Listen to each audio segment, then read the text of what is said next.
67ನೇ ಕೀರ್ತನೆ. ದೇವರೇ, ನಮ್ಮನ್ನು ಕಟಾಕ್ಷಿಸಿ ಆಶೀರ್ವದಿಸು, ಪ್ರಸನ್ನ ಮುಖದಿಂದ ನಮ್ಮನ್ನು ನೋಡು. ಇದರಿಂದ ಭೂಲೋಕದಲ್ಲಿ ನಿನ್ನ ಪರಿಪಾಲನಾ ಮಾರ್ಗವು, ಎಲ್ಲ ಜನಾಂಗಗಳಲ್ಲಿ ನಿನ್ನ ರಕ್ಷಣೆಯು ಪ್ರಸಿದ್ಧವಾಗುವವು. ದೇವರೇ, ಜನಾಂಗಗಳು ನಿನ್ನನ್ನು ಕೀರ್ತಿಸಲಿ, ಸರ್ವ ಜನಾಂಗಗಳು ನಿನ್ನನ್ನು ಕೀರ್ತಿಸಲಿ.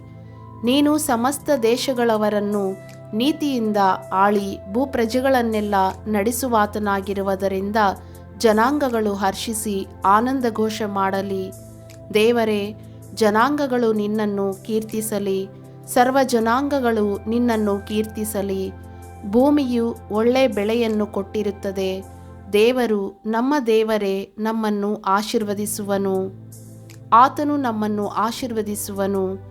ಭೂಮಂಡಲದವರೆಲ್ಲರೂ ಆತನಲ್ಲಿ ಭಯಭಕ್ತಿಯುಳ್ಳವರಾಗಿರುವರು.